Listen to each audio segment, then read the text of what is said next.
Hi, this is Phil, and I'm here to tell you all about the Capes and Lunatics Patreon. Get early access to all of our interviews, including the monthly Chichester chats with writer and comic book legend DG Chichester, new episodes of classic Capes and Lunatics shows, including The Quantum Zone, This, That, or the Third, and many, many more specials, all completely uncensored. Access starts for $3 a month, full video when you pledge $5 a month. Check out the link in our show notes or go to patreon.com/capesandlunatics. Hope to see you there.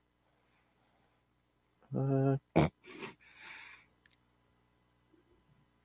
this is Jeff Johnson. You are listening to the Capes and Lunatics podcast.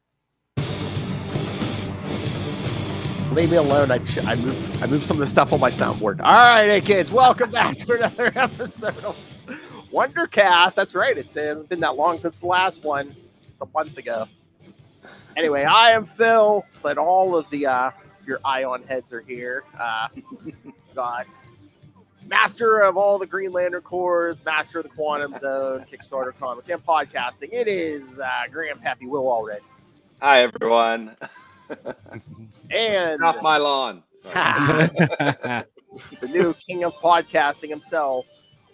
The Archduke of podcasting. Yeah, the king of podcasting. Mr. Wonder Biscuits himself. It is. Swooping back on in. And the former king of podcasting and current Marvel Snap addict. It is Ray. Hello, I no longer need to eat, nor sleep, nor breathe, because I'm made out of ionic energy. How are you, everybody? Doing great. Happy New Year, Ray. I thought he was going to say he exists solely on Marvel Snap. Oh, come on. Marvel Champions. Incidentally, can I say a little shout out to FFG Fantasy Flight Games? We need a Wonder Man hero pack. Thank you. That's all. Yes. I'm surprised there isn't one already, actually. No. I mean, without diving into a rabbit hole, Justin, he's an ally in one of the cards, which is good. Oh, okay. But you can't play him as a hero, which is I see. Marvel Champions, everybody, not Snap. Champions. Okay, I have a stupid question. Yes. Well, this is the place. Yeah, it's definitely a stupid question. Can you play as Quasar? Oh, I know that's another one. No, unfortunately, I'd love to play as him. Again, he's similar to Wonder Man. Exactly. No, again, he features as an ally. So you can use him as an ally, but you can't play him as hero. Similar with Moon Knight. Like Moon Knight hasn't even got. He hasn't even got a card. Oh, well. you haven't written letters about this? Emails? Yeah. Come on. Wait a minute. That if there's anything ever that needs the what the F drop, Phil, this is that thing. Yeah, absolutely. I know. I mean, I don't know what's bigger, that Moon Knight's not in there, or Ray hasn't started a petition for that. What the F? Yeah, Justin, is that your reaction when you found out Starhawk's lineage? That was my reaction. Oh, yes, Starhawk. That was live feedback on the Quantum Zone. Yes, we were doing those Guardians of the Galaxy reviews, and we found out, who his father was. I love that. I found out. I could not believe it. I could not believe it. Yeah, that's wild stuff. That's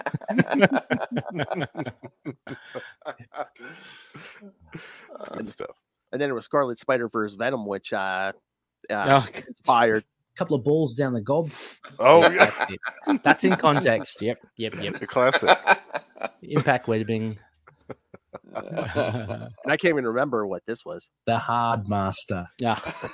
Oh, that was from a G.I. Joe episode that we did with Russell. Oh yes. Yeah.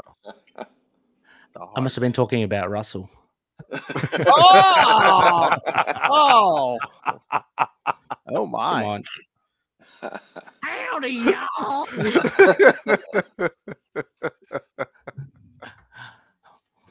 All right. Nom nom nom nom. That's my favorite one. The nom nom nom. I like that one. All right, so we got 3 books tonight. Unlike last time, we have 1. So Justin, you kind of picked these ones out, didn't you? Yeah, I was looking at some of the random issues that were included in the Wonder Man Early Years Omnibus that just came out. Mm-hmm. And these were a handful that kind of jumped out at me. I thought, well, I haven't read these at all, or I haven't read them in a long time. And I thought that they would be fun to talk about, especially this Marvel 2-in-1, because I hadn't read that. Yeah, and I thought, oh, I this hadn't is either. fantastic. Let's try this out. that was my pick out of the three. I'm so glad that we were covering that one because it's fantastic. And I don't know It's certainly of a time. Yeah. Yes, absolutely. And I don't know if someone did this intentionally or if it's just like a grand cosmic coincidence, but Wonder Man appears not only in Marvel 2-in-1 78, but Marvel Team Up 78 with Spider-Man. I did not know that. Wow. No kidding. That's an bizarre. interesting coincidence. Yeah. Those are several years apart. I know, but that's what I'm saying. Yeah. Where someone just search around and be. I'm trying to remember what came through. Was it? Oh yeah, because the Marvel Team Up probably came first, right? Yeah, I think so. I wonder when they're looking for a guest star. They're like, let's look at Marvel. Wonder Man was in 78. Let's do it over here. Yeah. I love it. Yeah, he'll do. Yeah. No. Another choice that I had for the episode tonight was the I think it was 6-part. It was a 6-part story in Marvel Comics Presents. Oh, but unfortunately, only the Wolverine stories in those episodes are available on the app. So yeah, Marvel Unlimited, when they reprint Marvel Comics Presents, they only put the Wolverine stories up. Yeah, but that's it. That's terrible. I mean, if you got the issue open scanning it, it's going to really get that much trouble to scan the rest. Exactly. If you're going to go to the effort, just do the rest of them. I don't understand. Yeah. Another 12 pages. It couldn't hurt you. Yeah. I don't know. Seems kind of the opposite of unlimited, if you ask me. Yeah. Right. I know. But I was like yesterday, Lilith and I were covering a 2-part Marvel Team Up story. It was Spider-Man and Hulk. The first issue was on there. The second issue was not on there. I'm like, why would you put part 1? Why would you not put both parts of a 2-part story up there? Yeah, it's so absurd, isn't it? It's like Spider-Man and the Hulk. It's not like some characters. Yeah, that's a great story too. It's so bizarre that they did that. Yeah. Because there's some junior temp. Well, to add insult to injury. So it was 53, 54. The part 2 wasn't on there, but then they had 55 on there, which was Spider-Man and Adam Warlock. Will's favorite. That hurts. So they didn't put part 2 of the Hulk up there, but they put Adam Warlock on there.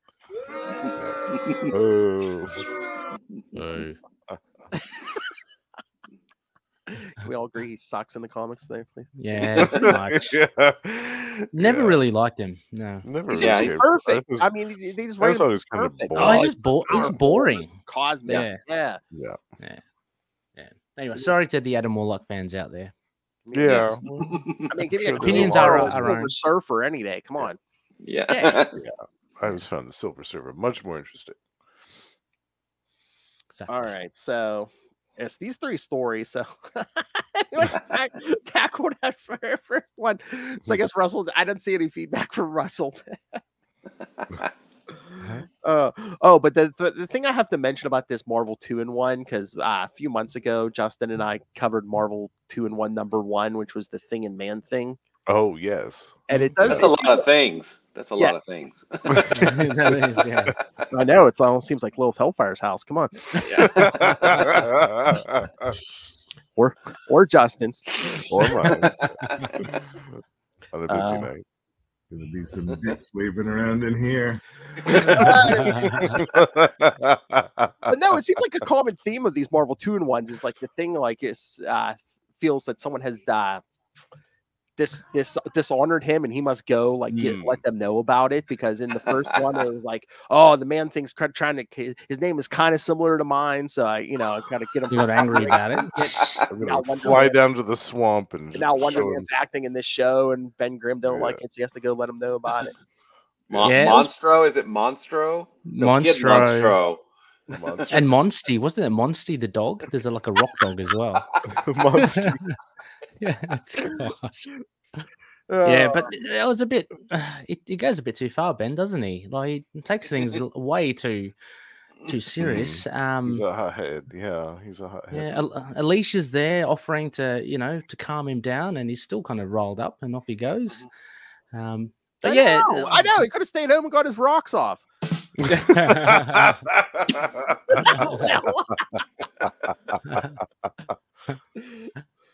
Wow, I did not see that coming. Neither did she.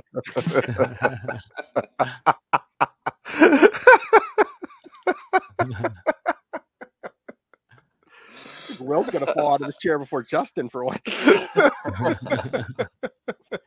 But as you were saying, I think Will, about how dated it is. Look, overall, kind of really enjoyed it, and I was kind of waiting to see how, apart from the obvious of maybe Ben being hot-headed and going over and just punching Wonder Man, I was wondering how they were going to end up fighting.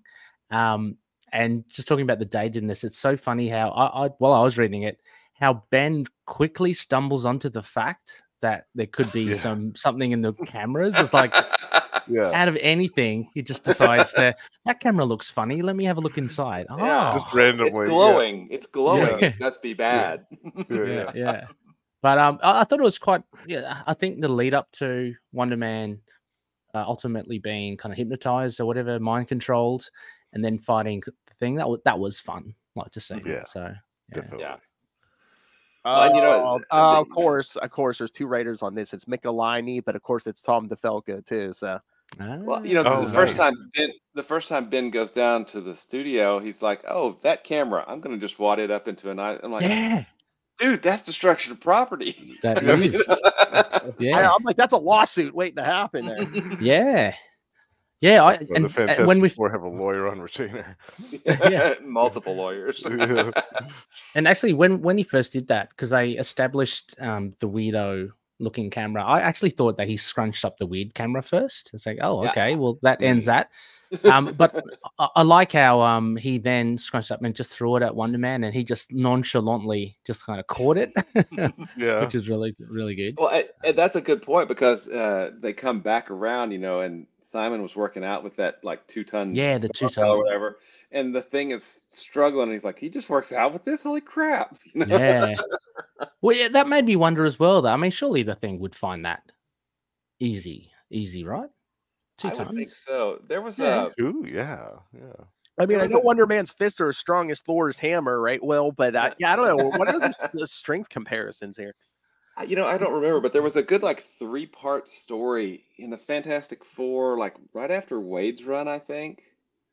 I'm trying to remember what it was, but Carl Kessel, I think, wrote it, if I'm remembering correctly. But there was something going on, and I think Mr. Fantastic basically says, "Yeah, he's one of the most powerful humans on this planet, because he's nearly indestructible and he's so freaking strong." Mm-hmm. It was a good little 3-part story, but I mean, that's his thing. I mean, that's what I love. That's what I love about it. They should have made it talking about a 70s comic. That barbell should have been 1,000 tons or something. Something crazy big, or at least 50 tons, 100. Well, that actually Ben would struggle with, because 2 tons. You're talking. Spider-Man could lift that exactly. With one hand. So Tigra anyway, can do that. Can Spider-Woman do that? I think she probably can, can't she? Yeah. I think both of them, yeah. But it was really good. But that camera device, did that remind anyone else of a Kirby? Absolutely. Yeah. And 100%. A couple of other things in this issue. Yeah, a couple of other, the bits of machinery and things had a very Kirby look to them. Well, this is, I think we've talked about this before. My version that's kind of imprinted on my brain of the Thing, Ben Grimm, is the John Byrne version. That's just that's when I think of the Thing. I think of the John Byrne version. But Ron Wilson's is probably the one that I read first, right? Because of Marvel 2-in-1 or whatever. So it still looks like the Thing. The art was good for this issue too. Yeah, it was very good. Yeah, I really like this art a lot. So who was the artist again, Phil? I can't remember. It was Ron Wilson. Was that who it was? Oh, it was Ron Wilson, wasn't it? Ron, of course. Yeah. Yeah, sorry, I got it mixed up because there were a couple of big names in the other ones that we were looking at. Jackson Geiss, and Geiss, and Ron Lim, one of my favorites. Still talking about Silver Surfer, Justin. One of my absolute faves. So yeah.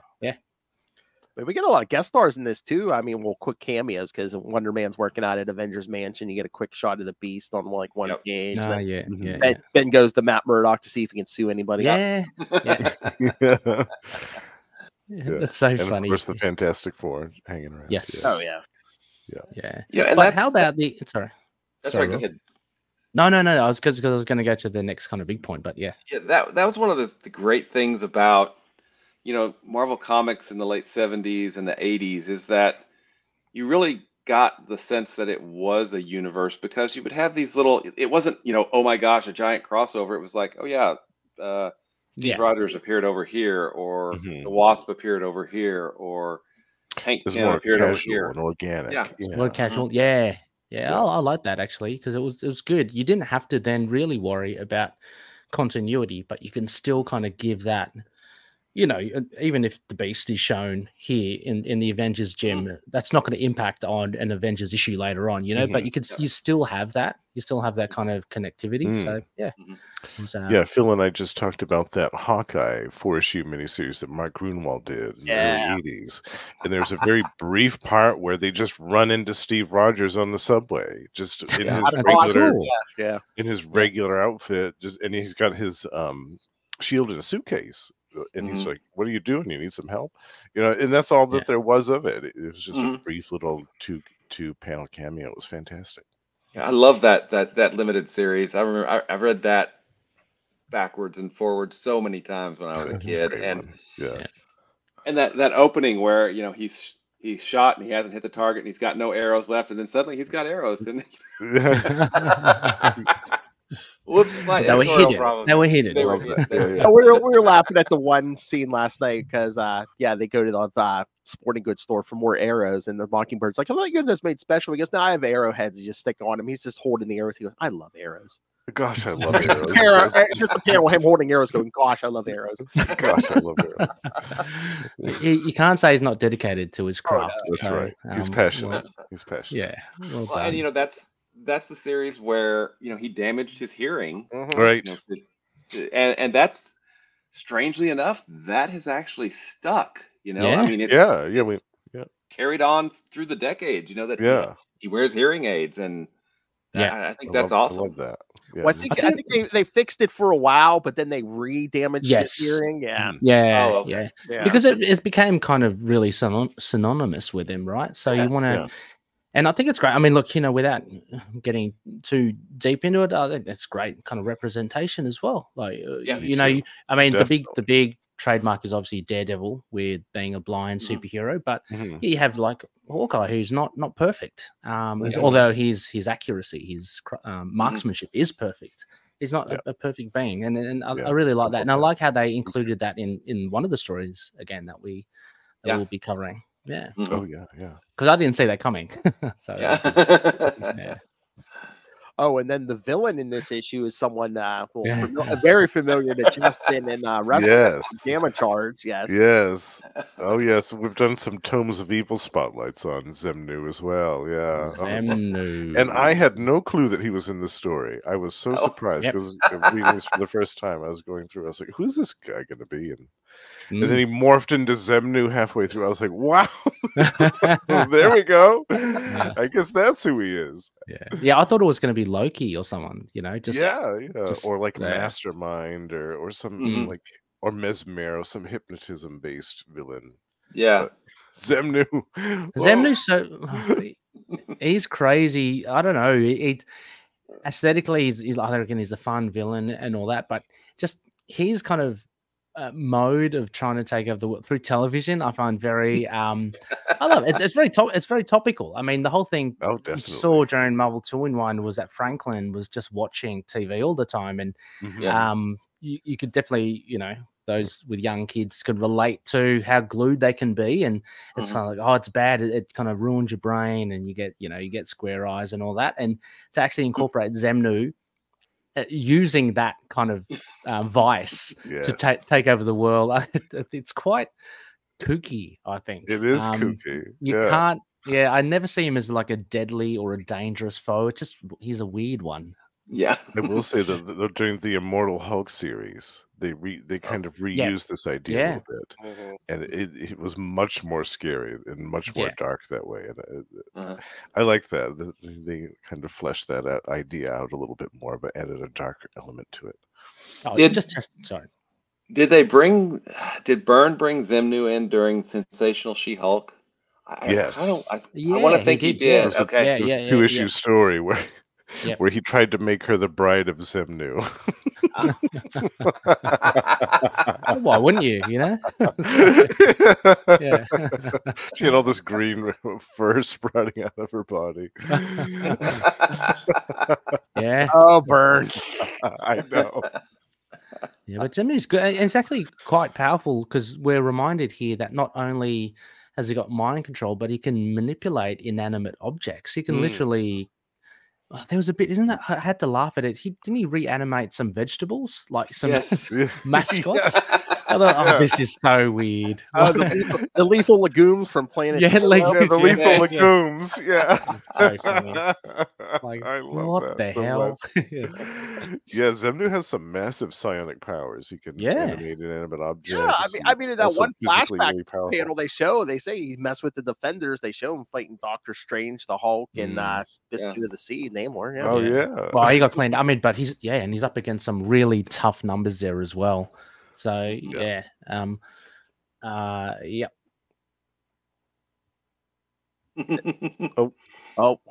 Why, right? Oh, look at him pretending he's Hercules. Come on. Yeah, I love that. It's a nice little Funko Pop. All right, but no, then just the fun of brainwashed Wonder Man and the Thing going at it. Yeah, I did notice. Yeah, I did notice one thing that Wonder Man's glasses in one panel with his eyes behind. I'm like, that just looks weird. That just looks really, really weird. It kind of looks creepy too in some of the panels where he's in darkness, and that's all that you can see is just the glow emanating from behind his shades. But I guess that was the point they were trying to make with that, because he was under Zemnu's control. They wanted him to look creepy. Yeah. But then they crash in on that game show where the wife is like strapped to the wheel, and they just spin her towards a prize. They do that up there with children. I was just like, what the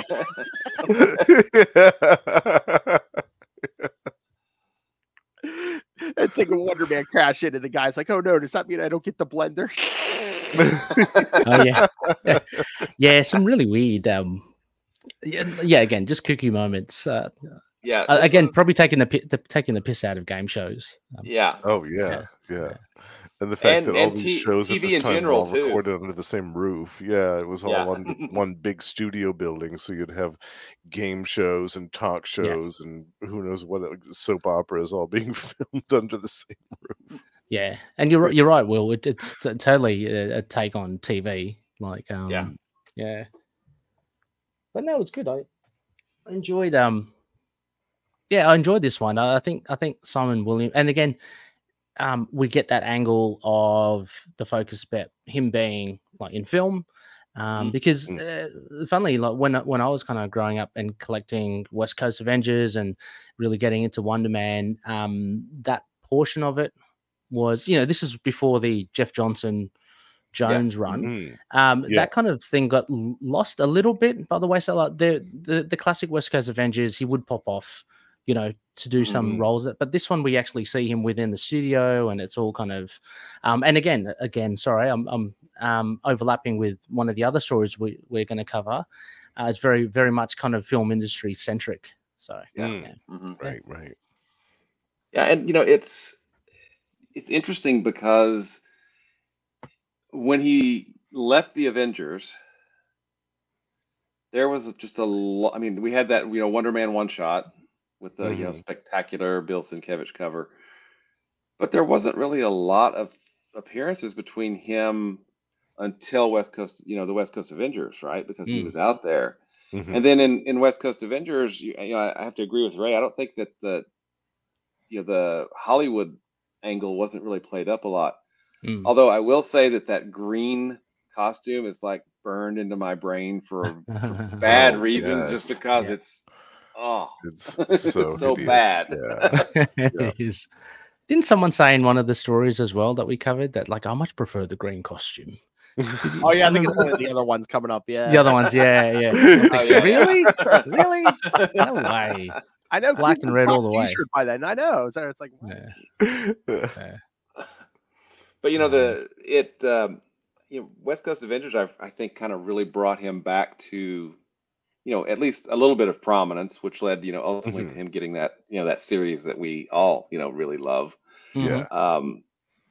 But I think after, at least I feel like after his return, and then after,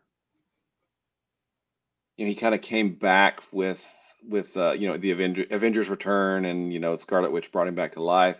I really don't think there's been a lot done with him. I think, didn't he have like a limited series after that, and that's been about it? Yeah, I feel that. I mean, wasn't it? Oh, I mean, Will wouldn't know this because he was gone. But didn't Bendis kind of make him like a pacifist, and he was even mad at the Avengers? I was about to say. Yeah, yeah, that crazy stuff. Yeah, but haven't they done something with him even more recently beyond that? Oh, I don't know. I'm just trying to think as well. No, have you been collecting Uncanny Avengers, Phil? Like, because he was in that a lot. The one with the Sherry Duggan run. Yeah. Oh, yeah. Maybe that's what I was thinking. He's not in the new one, but yeah. No. Okay. I thought I feel that seeing his name in some team. Yeah. Yeah, I feel that they probably just don't know what to do with him. Like, Well, I wonder if they, I wonder if they're waiting for the show to come out, but Yeah. Oh, there'll definitely be more stuff, I think, once the show's out. But like, it's interesting. It seems like the angle now is the Hollywood angle. I mean, from the show, and probably where they're going to take the character from now on. But yeah, he's had a few like metamorphoses, or what do you call it? Like the blue. I found that was quite interesting. I know you probably don't like that, Will. When he got transformed into just like pure ionic, like he was that purple and blue. Oh, Kirby Crackle. Oh, yeah, that was the Paris redesign. Yeah. Yes. I mean, that was cool. that was interesting, and but then it just kind of stopped there. After Busiek's run, he kind of disappeared from the Avengers, for the most part. And we really didn't, I think, see much of him since then. I think he popped up during, was it Civil War, which is Civil War. The first one. Yeah. No one had any great moments in Civil War. Yeah. Yeah. I'm with you, Will. I try to forget that as much as possible. And Civil War 2, don't even get me started on that. Oh, gosh. Yeah.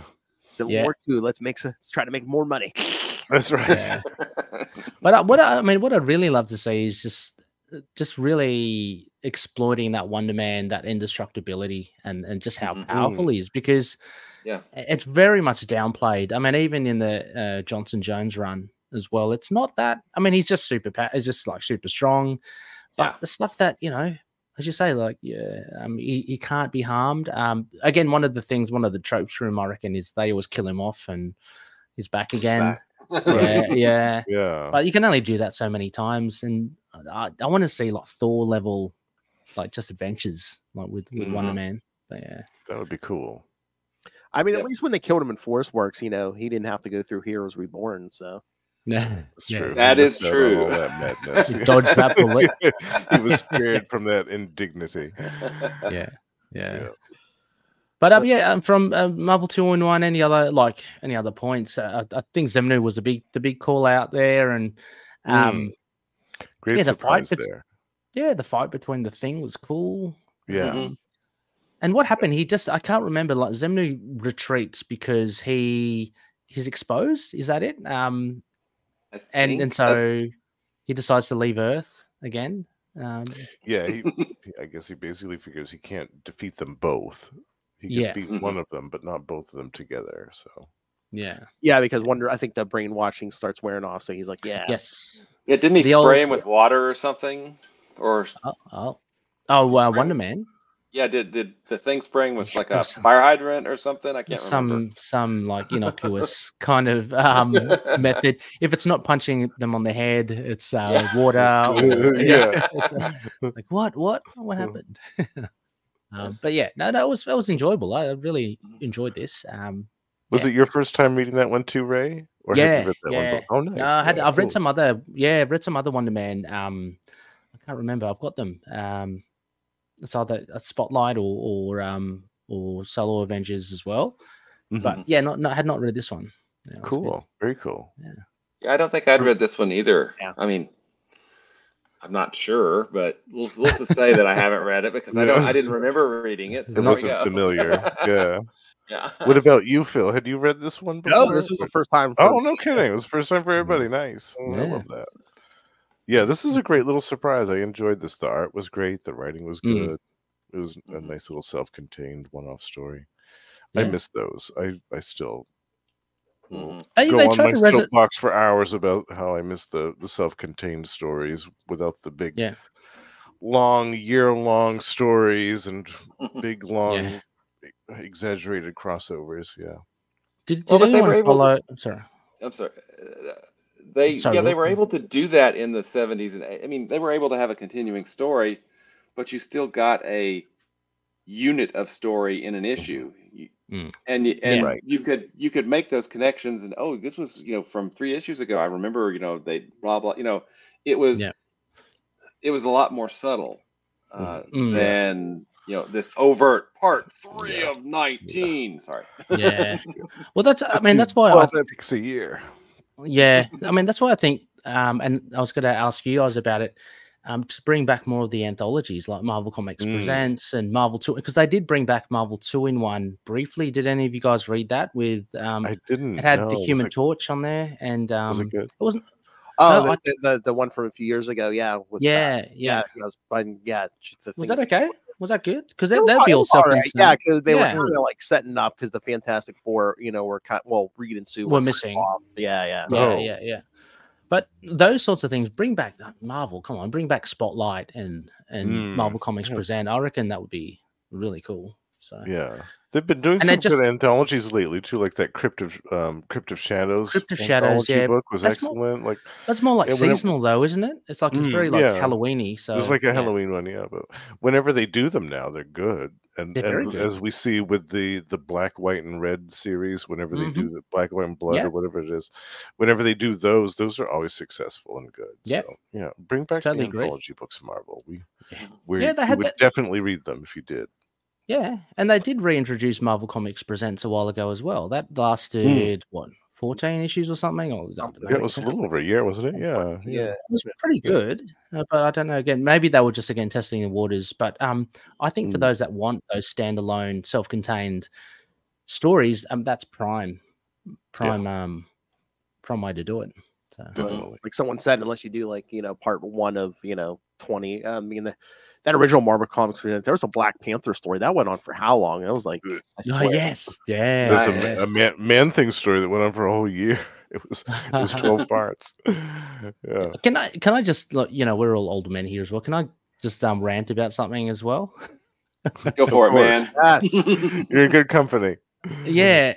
Just those. It's happened like was it the banner of war? Those ones where there are 2 titles that you may not necessarily get both titles, but they do like a crossover. So you get part 1, part 2, and part 3, and then you get an alpha or an omega. Yeah. Oh, I found that so annoying. They're like, because I'm not going to get the other issues. Like I'm just getting the title that I collect. But then you get such a disjointed thing. Like I'm just reading this issue, and obviously you need to read the others. I just find it really annoying. I can understand why Marvel do it, of course, to try to draw you into the other title, but I just find it really annoying. I mean, if they're going to do that, maybe do, as you guys mentioned from Marvel Comics Presents, have a standalone, like a secondary story at the back that will kind of tie it in. But yeah, don't take up the whole issue because, people don't collect everything. That's what I'm saying. Right. Yeah. Or relegate that stuff to annuals and things like that. Yeah. Anyway, rant over. That's a good one. As we get to agree with you, Ray. Solo Avengers. You bet. Yeah. Yeah. Solo. Which one was that? Let me have a look. That was the that one, Gargantua. Is that the one? Yeah. No, it was no. The Fall Guy, where he's like working as a stunt guy. Oh, yes. Okay, yeah. Extra dimensional director. What did you guys think of this? Like this? Yeah, what did you guys think of it? Goofy. I thought it was very goofy. I read the Hawkeye story in the front as well. Yeah. Because... I did too. Yeah. Yeah, which was also goofy, but not this level of goofiness. Right. It's a different type of goofy. It was goofy, wasn't it? Yeah. Yeah. From- The I'm just bullet looking from biker. from the get go. You know, the actor, Mr. Studley? Yeah. Oh gosh, and then his jetpack running out of fuel. I mean, everything was it was pretty goofy. I Yeah. thought look, I love the art. I love Geist's art, but it's such a strange marriage, like such a goofy issue because I don't know, I always associate him with a lot more kind of gritty street level Mm. Birds stuff. of Prey. I mean, he did with DC okay. for such a long time. Yeah, so he's more realistic, and this story is not realistic in the least. Oh, it's so funny. I'm just flicking through it now. There's like, I was like, are these characters supposed to, these characters didn't appear before because it really wasn't much explanation. Just I guess they're body swapping, extra dimensional, Yeah. There really was. Yeah, this story just kind of comes out of nowhere. Yeah, there's no setup for anything. The bunny was hilarious. That's I know that. Well, from the minute that I saw that cover, I was looking at Wonder Man issues to cover, and from the minute that I saw that cover, I started laughing. I said, "Oh man, we've got to talk about this." Yeah, the kind of the non. Yeah, the villains just like not being there and just like body swapping. That kind of was really weird. I'll be right back. You guys keep going. Okay. Yeah, because you just don't see them, and I mean the action was again you're just saying good and funny, but yeah, I think out of I don't know, it's between this one and the next one were the weirdest kind of Wonder Mans I've ever kind of really read. Yeah, it's a very different version of Simon than we're used to. Yeah.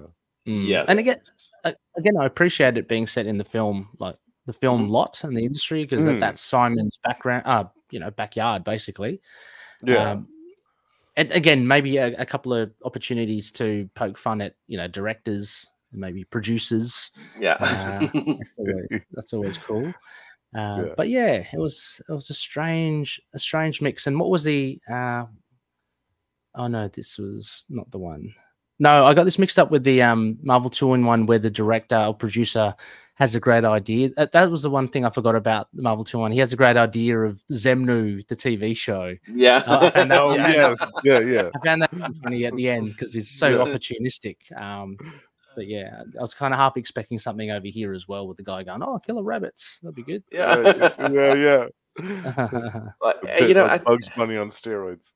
Yeah, it's interesting because we're getting what are these 10 or 12 page stories? I guess I'm not. I don't remember. About 10 or 12. Yeah, 10 or 12. Half an issue, right? Yeah. Yeah. Mm-hmm. They've really got to get to it, and they got to get to it fast. They got to get in and get out fast because 11, 12 pages is tough. I mean, it's you got to set everything up and then get it done. There's not a whole lot of room for subtlety. I think that's right. And this is not subtle at all. No, it'd be interesting, to get your take, Will, because you do write comics. Like, have you written like short formats like this before? And like, these are the compromises that you're saying. Like, no subtlety. You have to be very, very efficient. Because. And it's one thing if I've got a short story in a zombie anthology, for instance, okay, I know it's going to be kind of zombies. I don't have to do a lot of work to set things up. Yeah. Mm-hmm. But here, this is the Marvel universe with Wonder Man, who is as strong as Thor and blah blah blah, and he also works as a stuntman. I mean, there's so much you have to pack in, just to get the new reader up to speed with where we're going to go. Before you even start, really. And, I think that's hard for these long-running characters some of these long-running characters. I think it's the characters like Spider-Man, the Hulk, or even Iron Man at this point.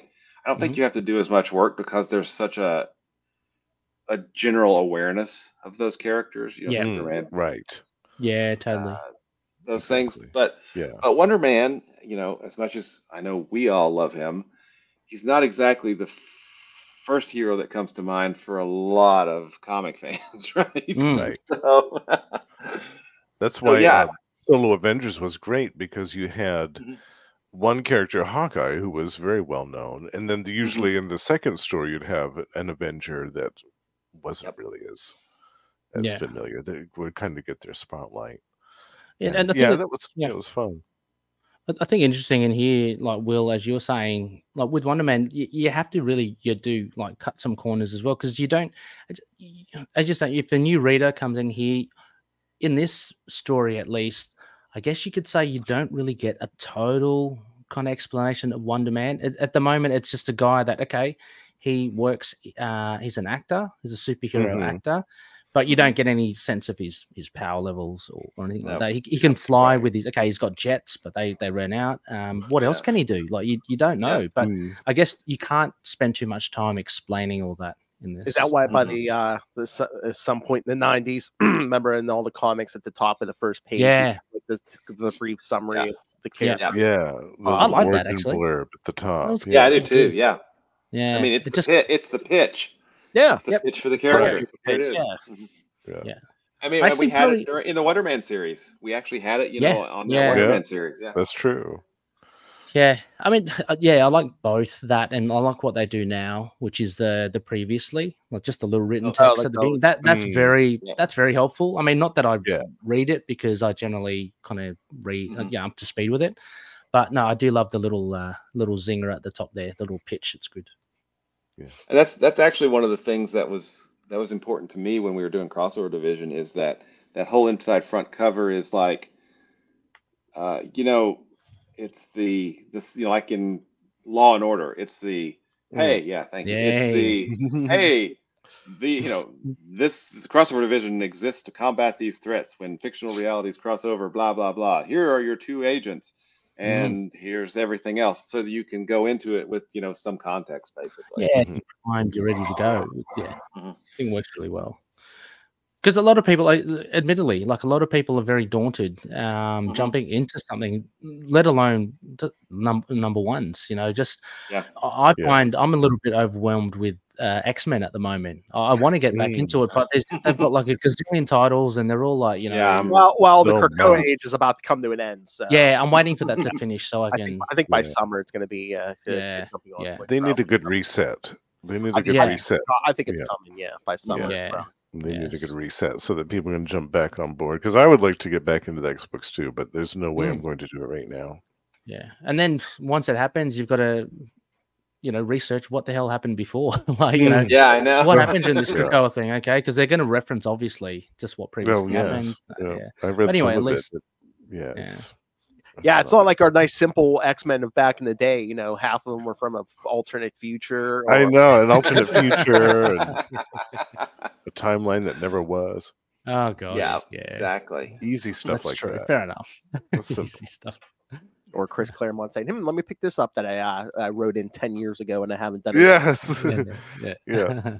Remember that subplot from 10 years ago? Here it is. Did you guys watch the YouTube where they did that kind of profile on Chris Claremont and his X-Men work? No. No. I'll have to, if you can do a search on YouTube, but it was like a 2-hour thing where they talk about how he was kind of an auteur, and he was allowed to do what he did on the X-Men, and he was protected by, you know, his editors, like Louise Simonson, and was it Renee Witterstatter? There was, you know, several people that, you know, he was there and doing his thing, and they protected them up until, you know, about the mid '80s, right, mid to late '80s, when the X-Men just exploded. You know, we got so many more titles at that, because Claremont was very protective and did most of the writing for, you know, the X universe, right? But then at a point it just, you know, like an atomic bomb, it just blew up, and there were X books everywhere. X Factor, but it was a really interesting, because I'd never really thought of it like that, but he was really doing his own thing, and for so long, and he did it so well. I mean, look what it built. You know, I mean, it was a really interesting it's kind of like a YouTube documentary or something. I can't remember what it Okay. was, but Check do a it out. search. It was really Yeah. interesting. that out. Yeah. I think it's probably, I mean, to a greater extent though, Claremont, probably similar to like I guess Jonathan Hickman. He seems to get like a lot of free reign, but he hasn't had obviously the long run like Claremont, but Mhm. he does seem to have a lot of room to just do explore Do his things. ideas. Yeah. Mhm. So. Yeah, because I swear you get like one hit and they let you do what you want. Because I don't know who let Dan Slott out of his cage. I know. I think that's good. What are you talking about? Well, Spider-Man, he's very hit or miss with me. Like I Yeah. love Superior Spider-Man, but like some of his Parker Industries, and I was like, Yeah, fair enough. Yeah. So yeah, I know. Anything, Phil, on this solo Avengers? Mhm. Thing oh, before we- like I mean, the Hawkeye. I mean, they were both ridiculous, but the Hawkeye story, the Wonder Man. I was just like, what is going? This is. I mean, none of them were bad, but this might have been my least favorite of the three of Wonder Man wise. Yeah, Mhm. me Okay. too. Yeah. Yeah. There was two Which is writers a on this shame too. because It the was- art, like you said, Ray, the art was good, but Art's just- good. Yeah. Yeah, I we think had the two art- writers on this too. It was Oh. Gregory Wright and Dwayne McDuffie, both. Oh wow, both good writers as well. Yeah. And they're both good writers. So yeah. Maybe Mm. too many cooks. I don't know, but I think the art for me elevates just a little bit more than the third story that we're going to go through. But yeah, it is. Yeah, not one of my favorite Wonder Man ones, but I'm glad I read it. Like Yeah. Yeah, Mhm. me too. all right. So And should we the jump bunny to- was great. Yes. yes, love the bunny. Should we get to the next one, which is it's weird Yeah. because it's like it's kind of the same series, but it's a different title. It goes They from renamed Solo it. Avengers to Avengers Yeah. Spotlight, Spotlight. Yeah. which I assume Yeah. they did that because why they changed West Coast Avengers to Avengers Yep. West Coast because a lot Yep. of the stores put Yeah. the books in alphabetical order, so this way they Yeah. were all next to All each the other. Avengers books were together. Yeah. Yeah, and that was when Byrne was taking over, West Coast or Avengers West Coast, around that time. It was He was doing like both, I think, because like it was gonna think think like, he was gonna have writing- characters like He was going back writing and both forth of them. Yeah. between two books, but that only lasted Mm. what a couple months, if that. I think so. And Paul Ryan, was doing the art on. Yeah. Avengers West Coast. Or Oh, no, actually, was they it kind of regular flipped it. Avengers book, yeah. Yeah, Yeah, they kind of remember flipped which one, it. yeah. 'Cause- Yeah. So I think Byrne was doing the art also on the Avengers West On Coast. West Coast. Yeah. West Yeah, I Coast. think, Yeah, he was. I think yeah. Paul Ryan was on Avengers. Yeah, Yeah. which Yeah. It's good. Paul Ryan's good as well. This got me very excited. Acts of Vengeance at the top. That Yeah. sold me already. Going, ooh, Nice little this is tie-in here. cool. Yeah, and of course Mackie and Milgram. Thank you. Yep. Yeah. Brilliant. So yeah, I was very excited to read this. Thought this was Oh good. yeah, again a good Hawkeye story. Mhm. Well, yeah, Yeah. Another good I one read the here, Hawkeye yeah. story. I really enjoyed that Hawkeye story. And, thought that was good. I had never read this, but because of Thunderbolts, I am a Songbird. I'm a fan of Songbird, Oh, right? yes. And Yeah, this yeah. is her before she flipped into I the didn't know Thunderbolts. this. Okay, she's Songbird, Screaming Screaming Mimi. Mimi. Yep. Screaming Mimi. Wow. Become Songbird, yeah. I found that they're so funny. I love the, I don't know, over detailed explanation of how they can disguise themselves. I thought that was a great. He wrote it Oh, down yeah. for him. He Yeah, wrote it down yeah. for him. And that's the other thing. Like I didn't realize when they hooked up. I guess this is when they hooked up was like after the big vault breakout during Acts of Yeah. Vengeance. Mm. When they first Yeah, hooked yeah. up. Again, a nice little tie-in to continuity. Yeah. But Angar. So we're talking about Acts of Vengeance. Angar's more from, if I'm not mistaken, an Iron Fist villain. Well, I And don't. I'm not sure. okay. I don't. because I do know he was in the 70s run, but I'm not sure if he originated in Iron Fist. But I have seen him early on in Iron Fist. So I'm guessing that's the Well, a Acts of slight little, Vengeance. a slight little detour here, if you guys don't mind. But think back to Thunderbolts #1, Mm. and that surprise on the last page. I say issue that is the one. last. That is the last big secret that comics kept. Yeah, I think Before the so. internet ruined everything. Yeah. You get a standard issue, and it's good. It's Kurt Busiek. It's Mark Bagley's doing the art. It's a really good issue. And then you flip that last page, and holy crap! Sorry, spoilers from almost 30 years ago, but it's the freaking Masters of Evil, okay? Oh yeah, the big shock is you see Citizen V pulls that mask Zemo, off yeah. and Zemo's Play-Doh face, and it's just like, oh my gosh.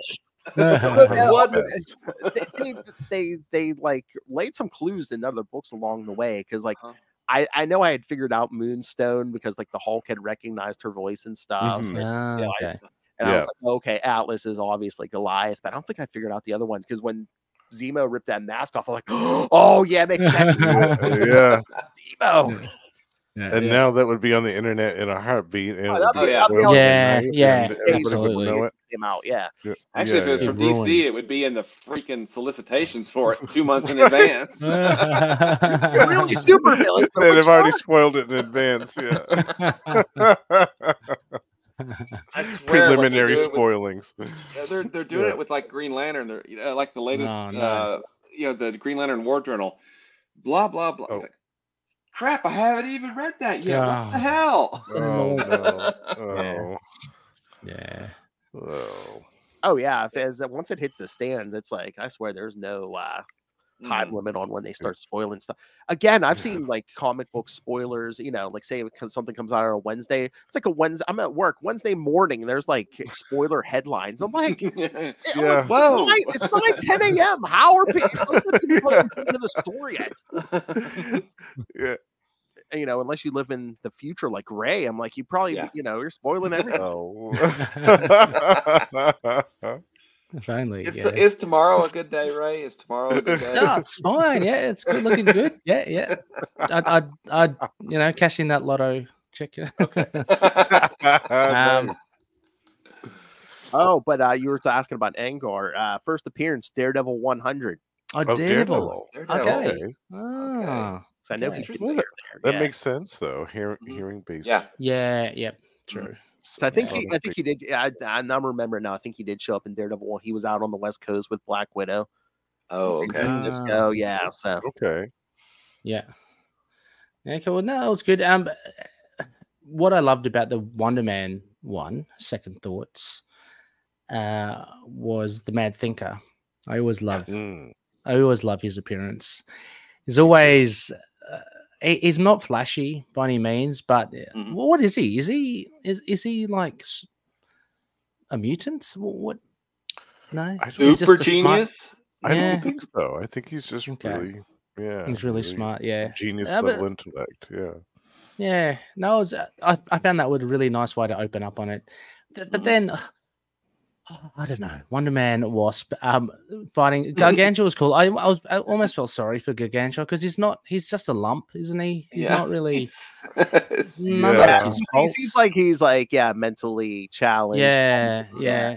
So he can't and there's that bit towards the end where Wonder Man asks him to or whatever just to stay there, like stick your chin out, his and he chin just out. wallets. Yeah, it's like, oh no, not come this on, guy. Come on.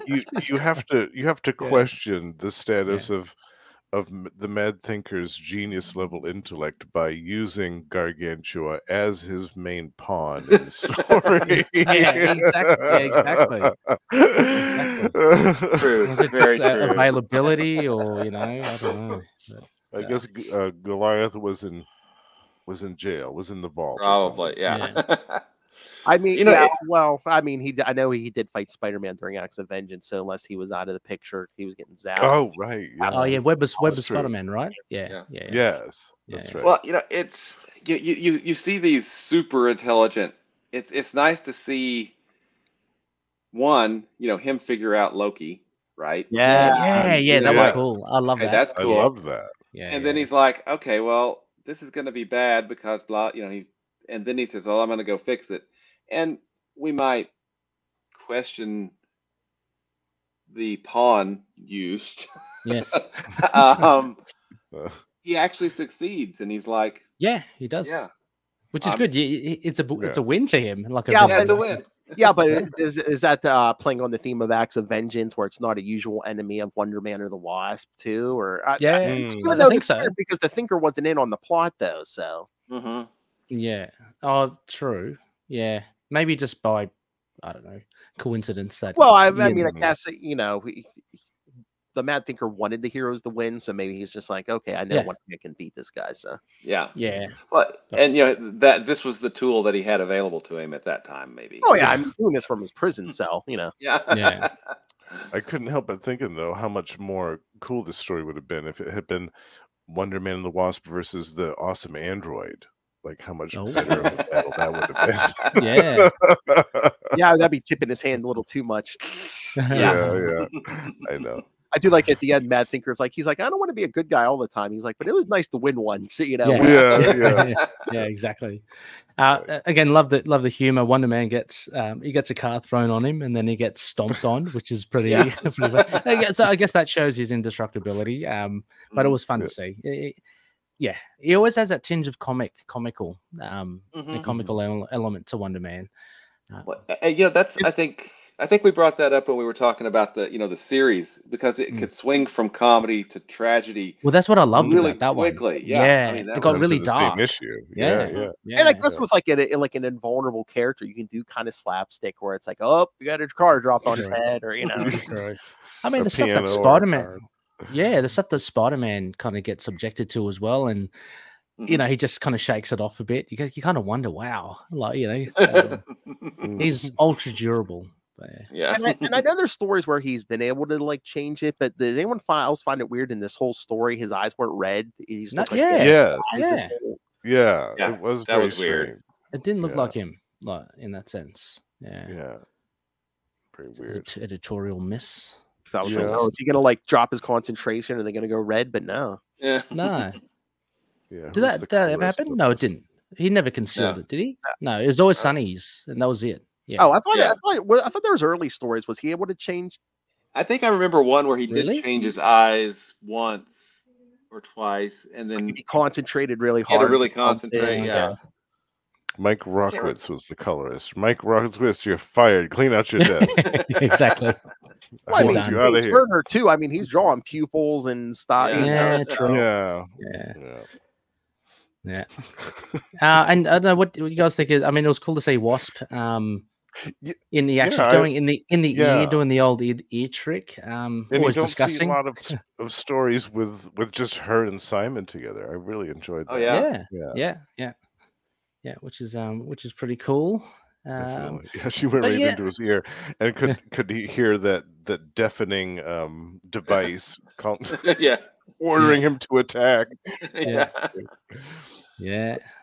Now this is an interesting little story. Sorry, Will.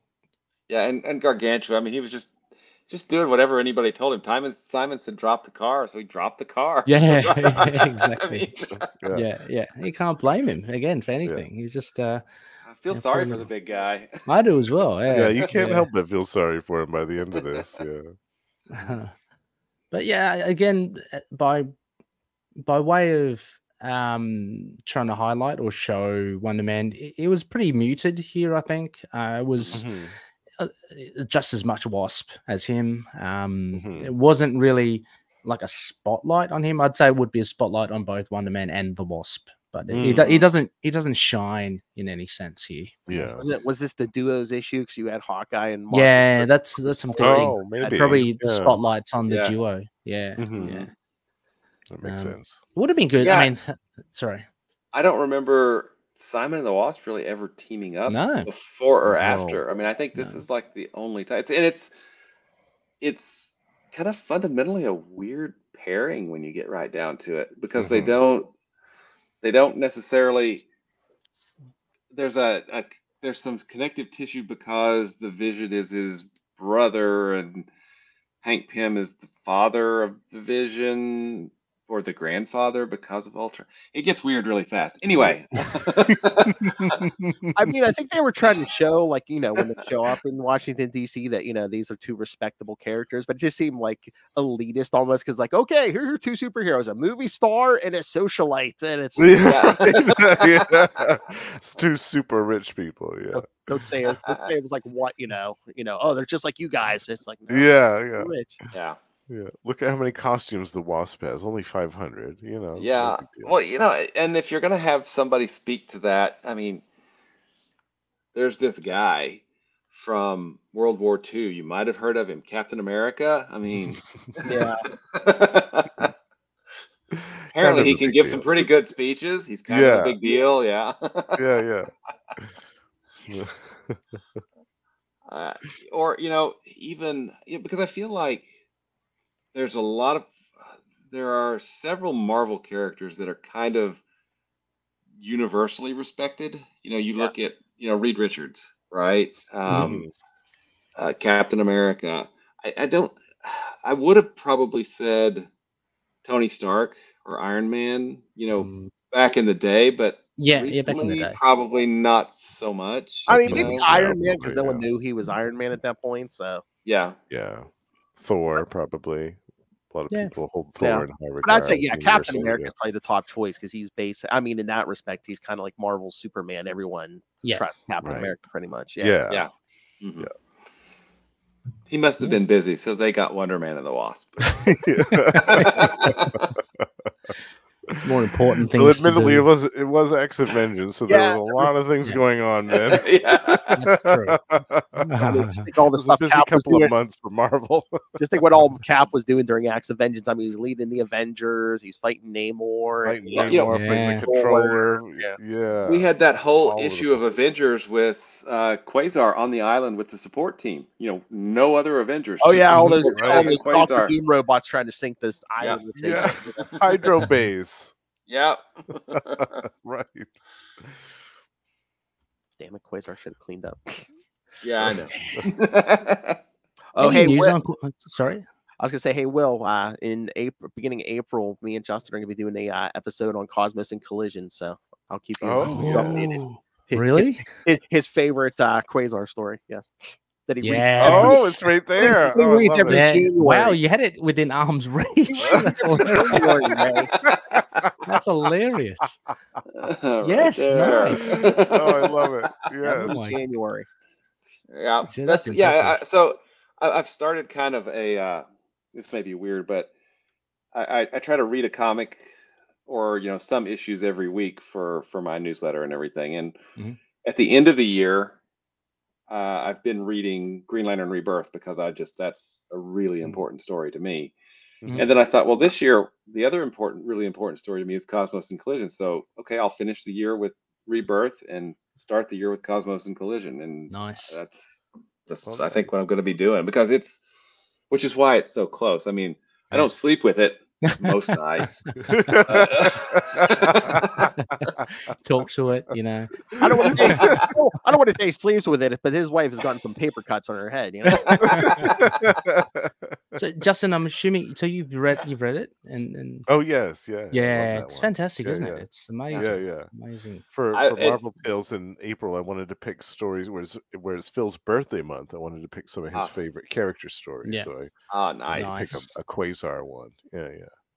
Well, and I keep saying this every time we do a Quantum Zone, or actually, I think I probably shout. I'm almost like the end of the world guy. I think at this point, the end is nigh. But for my money, that story is the absolute best Marvel cosmic, bar none. Period. It is the best. Good. So good. Yeah, I love that one. I know. I lost track of how many times you screamed. That's better than Infinity. Infinity Gauntlet. Yeah. It is. Darn it. I agree with you. I'd like you to meet someone who reckons Infinity Crusade is the best. And I want to see that happen. Would you really want to talk to that person? No. I love all three of your reactions. It was as if you sucked on the lemon. It was like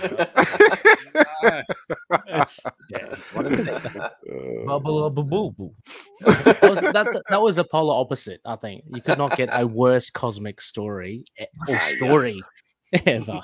I'd rather read Star Blast over that one. Wow, that one's close, Justin. That was close.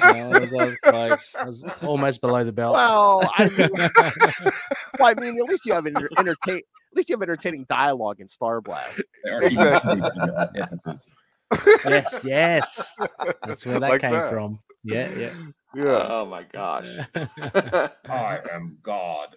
That one too. And that wasn't even reading anything. That was just like, That was just a normal That was, conversation. that was him. That was him just writing crossover division. Yeah. Wah, ha, ha, I can kill you. I can kill you. ha. You know what? I swear we always degenerate into this. I swear we don't think we need like a WonderCast. I think whenever we convene, we just pick like some random comic. Doesn't even have to be just yeah. talk Random about, top. Yeah. No, It's good to give pick some random Wonder Man comic, and then it devolves, right? Just Yeah. weird cameo, and that's it. Yeah. I love it. All right. Anything else, gentlemen, for this WonderCast? Oh, thanks for the suggestions, Justin. This was Justin, fun. they're really good. Problem, yeah. Yeah, that was was for all of us. Kind Yeah. of like the limbo years of Simon in between his West Coast Avengers stuff and his solo title, and I haven't read that Marvel 2-in-1, so I was so happy to dig that out and finally read that one. Yeah, someone like Wonder Man, it takes a bit of effort to dig around and find like little stories. So yeah, really appreciate it, Justin. You put in the hard work to dig up these.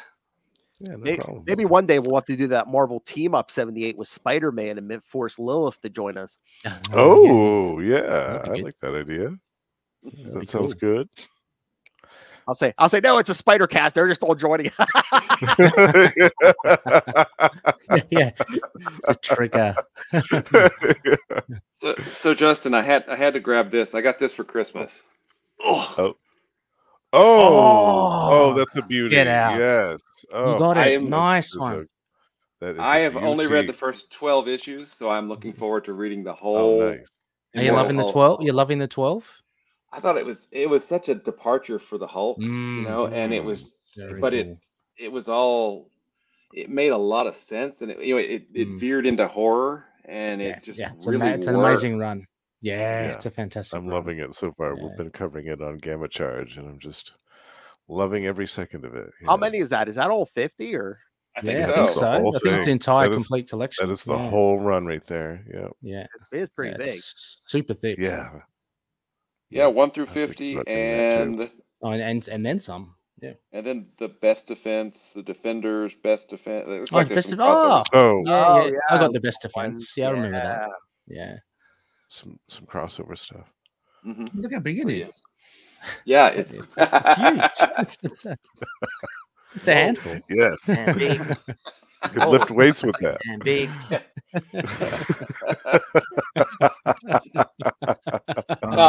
Love it. So Phil and I are we're deep into the throes of Blackest Night over on right. 3 months straight of Blackest Night. We're covering everything, every crossover, everything. So I've got the omnibus back there, and I said, it is only right that you can kill someone with the Blackest Night. That's just appropriate. It works so well, right? 50-pound weight. Yeah. I love it. Oh, that's dummy. All right, are we done? Yes, maybe by the time that we do another WonderCast, Marvel Limited will upload the rest of those Marvel Comics Presents so we can do that story. Jeez. And we've got I think we talked about Tales of the Marvels Wonder Years at one point. I couldn't find that one on the app either. I saw this, so hopefully I would like to read that one too. That's another one I haven't checked out, and I think that one centers around a character that Simon had an interaction with in the Ronin story back in. I think so. Yeah. Okay. Yeah. So I definitely want to read that at some point. I mean, there's still plenty of Avengers issues. Yeah. Definitely. West Coast issues. Yeah. Yes. Yeah, we can dive into that Avengers stuff anytime you guys want to. Yeah. Oh, we never covered his first appearance, the first time he was resurrected, or Yeah. Yeah. Oh, and hey, I just in case you're wondering, I'm always down to read some Busiek and Perez Avengers. Yeah. Maybe we head towards that next time. Just too. Yes, I love that idea. Heck yeah. I don't know. Just as long as we stay away from Avengers 200. Yes. 200. Which, oh, that one. Yes. No, we won't. Yeah. We're not touching that one. All right. Not with a 10-foot pole. All right, kids. So yes, if you have suggestions, email us CapesandLunatics@gmail.com or call the voicemail 614-382-2737. That's 614-38-CAPES. And remember, you can find all things Capes and Lunatics, episodes, social media, merchandise. For God's sake, buy a t-shirt. And of course, the Patreon. Again, the Patreon's getting wilder and crazier. I promised in 2024, and I've delivered. Lilith Hellfire is more vicious and brutal than ever. She's sober. I mean, she's cleaning up because she's training for a marathon at the end of the year. She's okay. I told Justin she gave up caffeine. She's giving up a bunch of stuff. She's like watching her diet and stuff. So so I think she's doing it to win it. Yeah, I love it. So you might get a lot of episodes where she's like hangry and stuff. Yeah. Love it. Giving up at least some of the meat. All right. All right, Mr. Will Allred, Master of the Core, Master of the Quantum Zone, Master of Kickstarter and podcasting. Where can people find you? You can find me at Wallred. That's at WALLRED. And if you'd like to check out some of the comics that I write, you can do that at Crossover Division. So crossoverdivision.com. And actually, if you go to crossoverdivision.com/KS or /Kickstarter, that'll take you to the sign-up page where you can be notified when we launch later this month, Crossover Division number 5. And you can also check out Cool, thank you, Diary of Night at diaryofnight.com. And I hang out with some guy, and we talk about Green Lantern sometimes on some show on Section 2814, the Green Lantern podcast, which is a lot of fun every week. We are, and like I said earlier, we are deep in the throes of Blackest Night right now for another 10 weeks, Phil? Is it 10 more weeks? Till the end of March. The darkest winter ever known to man. And finally, you obviously have great taste because you're here listening to us go on, about Wonder Man, which means you probably love Marvel's Quasar almost as much as Phil and I do. And if you do, you can find out all kinds of cool stuff about Quasar at the Quantum Zone, quantumzone.org. I'll put it in my navel. Hey, boys, look at the party. I love the party. Hope it's going somewhere nice. They aren't even attempting to enter our orifices. That's the one. You can get a package every other day. All right. And Mr. Ray, I know you do several podcasts, including Into the Night, the Moon Knight podcast, and To Know Her is to Fear Her, the Spider-Woman podcast, and Predator and P-Ray. Mm-hmm. And also the last week of every month, you, me, and that crazy madman Dave do the Scarlet Spider episode of Ultimate Spider-Cast. Exactly. If anyone wants to just hit me up for a chat about that, at Ray Pod, REY Pod. I'm on Facebook, X, Discord, Blue Sky, all that jazz. A lot of fun. Yeah. And the latest ITK episode should be dropping a few hours now, so that's good to get back on the horse with the Rebecca, and we finish off Jed McKay's first amazing run, issue 30, the finale, and monumental, and then shortly after that, we'll be releasing another episode about Vengeance, the issue 1 of Vengeance of the Moon Knight, which is it's got everyone's tongue wagging, so very excited about that. Sounds like a plan, Jan. Exciting times to be a pimp.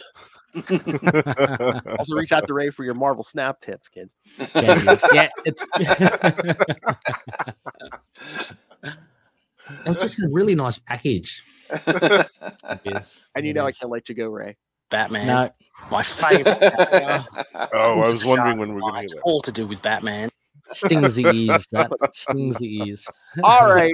And now the king of podcasting, Mr. Justin. You can hear, of course, you can hear him on WonderCast. You can hear him every week on Marvel Tales with Me, where we talk something different, a different Marvel story every week. Like you said, we just recorded that Hawkeye miniseries. Okay.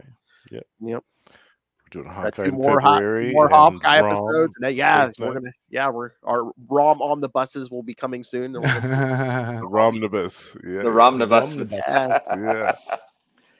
So yes, you can hear him there. You can hear him twice a month on Electric Mullet, the Superman podcast with me and Tyler. And of course, you can hear him once a month on We Are the Night, the Batman podcast. We're not talking about Batman. No, we're talking Azrael. Me, him, Yes. Russell. And the next episode, we got Lilith. She doesn't even like got Azrael. Lilith for the next one. Because we're going to cover Azrael 6 through 9 on episode 169. So, wow, hey, that worked out. Yes, it did. Yes, we will not let her pass that up. It's a magic synchronicity. Yes, and of course, Energon Universe, where we cover all the new Transformer and GI Joe stuff coming out of Image. So, that's right. Nice. But that's not all. The King of Podcasting also does stuff. I know. Where are you at? The Archduke of podcasting can also be found with my friend Ray over on Predator and Prey, the Yocha podcast twice a month with our pal Russell. We're talking about the new Predator comics and loving it. And also, me and Russell can be found on Gamma Charge, the strongest podcast there is. We talk about the Incredible Hulk and the sensational She-Hulk every month. We're up to 3 episodes now, 2 episodes, regular episodes, and 1 live one, where we review the brand new comics. And we can also be found on Gone the Form of Man, the Etrigan podcast, where we go back to Jack Kirby's Demon series from the 70s. We're discussing that in full. And last but not least, the Lost Library of Legends, my solo show, is still going strong. And in January, there will be a new episode dedicated to an Impact Comics title from 1991 called The Jaguar. My newest obsession. Yay, Impact Comics. Phil's newest obsession, Impact Comics. Oh, yeah, I just ordered the whole thing, all of them, pretty much. Wow. Phil doesn't mess around, folks. Doesn't waste time. Maniac. Yeah, I got a good deal on them, so I was like, yeah, I think they're supposed to be here tomorrow. Yeah. It's me, your old pal, the owl. Don't get drunk and send me videos, Justin. I knew what I was doing. Going back to the 90s here, bitch. One way to Biscuit Town. I love it. I'm gonna eat this up with a fork and spoon. Double biscuits for me. My Tweety Bird just went off just in time for that. You got so many drops of them. I know you and Russell got your own pages now. Almost the full page. All right, kids. Yeah. Thank you for joining us for another WonderCast. Thank you, gentlemen. Thank you. How WonderCast episode 6, Suck It, Lilith. Still going strong. Yeah. Oh, like the Ionic Avenger himself. That's right. Indestructible. Yes. Irrepressible. Blow us up. Poison us. We'll come back. That's right. Don't do those things though. Phil wasn't telling you to do that.